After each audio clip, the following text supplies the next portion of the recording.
Today on the Toppy Show, GOP debate highlights of Vivek, DeSantis, and Nikki Haley. Budweiser perfect temperature tweet is lukewarm at best. Nikki Haley high heels tweet goes viral. Disney Plus loses $400 million, but Disney stock does go up a little bit. However, EMC stock does drop by about 19% after they announced that they will sell some of their own stock themselves.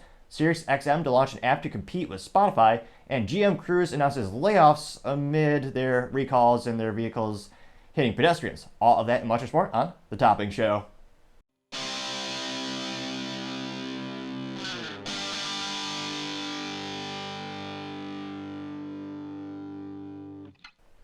Thank you everyone for taking the time to tune in today. Today's episode of Topping Show is sponsored by Topping Technologies. Topping Technologies is an IT value-added reseller and services company with a special proficiency in IT security. Heck, I see their founder released twice today. Gotta say he's quite handsome and brilliant.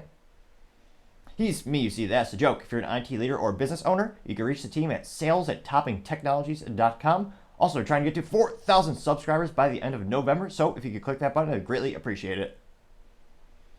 Now, going over to the business part of the podcast, you have Disney losing $400 million on Disney Plus, but their stock did go up thanks to them cutting an additional $2 billion in cost from the company. So that caused the stock specifically to jump up by a little bit, by about 7%. And this was last Thursday, and they said that they expect their total annual cost to get up to $7.5 billion this year, up from their previous estimate of $5.5 billion. Now, all that is setting, that is good because obviously there's a ton of fat to trim from Disney. Like many companies, unless you're very careful how you scale a company, there's a lot of waste that inevitably comes to the surface. Now, Disney has also lost about $2 billion on movies in the past year as well. They seem to keep losing more and more money, not listening to what the consumer wants, as they appear to go for more of a niche consumer as opposed to what they used to be when I was a kid, where the whole world was their consumer, basically. They used to go after the 100% market share, have a product that appealed to everyone. Now they're going for the niche market share, which is much, obviously, smaller. And apparently they're not willing to spend more to make up for that loss of the other customers. So not a prudent business decision for that specific company, I don't think. Now, specifically, it looks like the streaming losses narrowed to $387 million precisely from a loss of $1.41 billion the prior year period after the company raised prices for the second time this year, upping the monthly price of its ad-free Disney Plus and Hulu plans by more than 20%.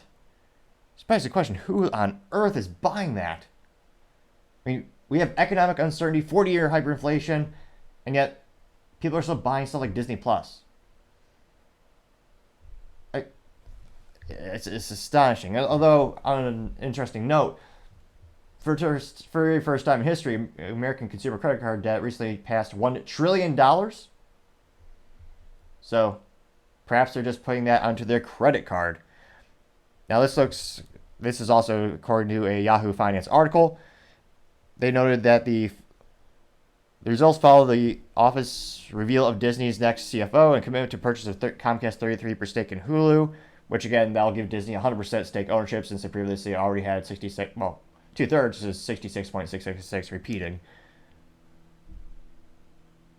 And then when they asked for comment, they said, quote, "We continue to expect our combined streaming businesses will reach profitability by Q4 FY 2024, although progress may not look linear from quarter to quarter," unquote. Now, they also broke down their entertainment revenue was $9.52 billion versus $9.77 billion expected. Sports revenue was $3.91 billion versus $3.89 billion expected.